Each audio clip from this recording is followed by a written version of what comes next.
portrait grand vainqueur des élections législatives dimanche, le jeune dirigeant conservateur pourrait s'allier avec les nationalistes du FPÖ. Faut-il craindre une urbanisation de l'Autriche? Sebastian Kurz a réussi son coup de poker. Avec 31,7%, le Parti populaire du jeune ministre des Affaires étrangères autrichien est arrivé en tête des élections législatives dimanche.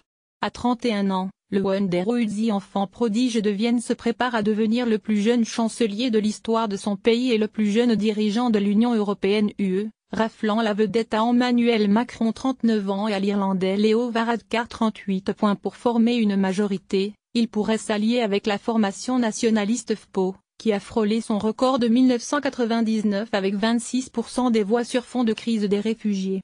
Les Autrichiens, qui veulent tourner la page du cartel entre le Parti social-démocrate SPÖ, qui a obtenu 26,9% et l'OVP, au pouvoir ensemble depuis 10 ans, ne semblent pas effrayés par ce scénario, même si une alliance avec le SPÖ n'est pas totalement exclue.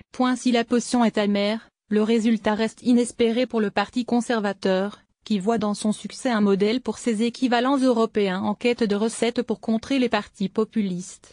Il y a 1 an et demi, la question se posait de savoir si l'OVP allait survivre, rappelle Gernot Blumel, président du parti pour la région de Vienne. Nous avons les mêmes défis que les républicains, ajoute-t-il en français. Il y a 1 an et demi, la question se posait de savoir si l'OVP allait survivre. Nous avons les mêmes défis que les républicains. Comme sa rivale social-démocrate. Sa formation a été éliminée en 2016 au premier tour de l'élection présidentielle avec un score proche de 11%, laissant la place au candidat nationaliste Norbert Hofer et à son concurrent écologiste libéral Alexander Van der Bellen, élu au terme d'un deuxième tour rocambolesque fin 2016. Quelques mois plus tard, la victoire de Sebastian Kurz couronne le culot incroyable d'un talent politique hors pair, qui a mené une stratégie alliant sans complexe une ligne dure sur l'immigration et une personnalisation inédite en Autriche. Pragmatique et à l'écoute. Qui est cet homme au visage d'adolescent, devenu secrétaire d'État à 24 ans et ministre des Affaires étrangères à 27 ans? Né en 1986 d'une mère enseignante et d'un père ingénieur, Sebastian Kurz, enfant unique, a grandi dans le quartier populaire viennois de Medellín, où ses parents ont accueilli des réfugiés de guerre de Yougoslavie. Il y habite toujours avec la même petite amie depuis le lycée, Suzanne Thier. Il rejoint l'OVP à 16 ans et gravit très vite les échelons de la section jeunesse, qu'il préside de 2009 à 2017.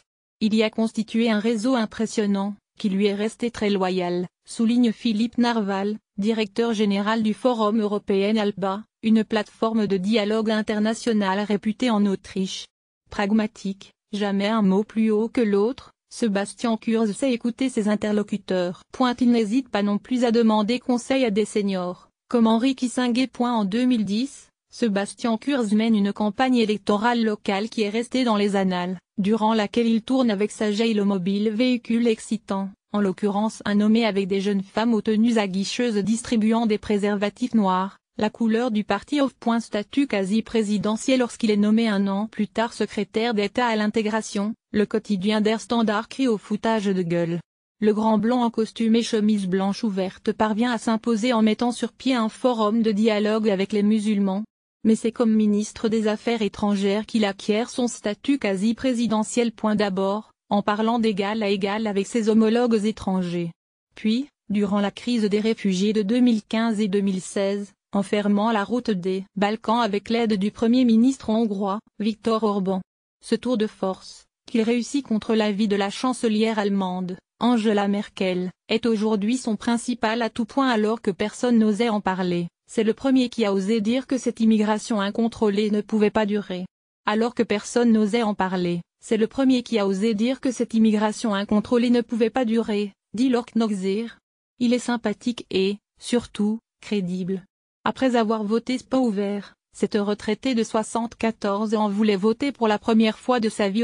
Campagne controversée. Son niveau, elle semble donner raison à la campagne controversée de Sebastian Kurz, venu promettre le changement maintenant avec 3 garanties clés: stopper l'immigration illégale pour que règne de nouveau en Autriche l'ordre et la sécurité, empêcher l'abus de migration dans notre système social, et RAID.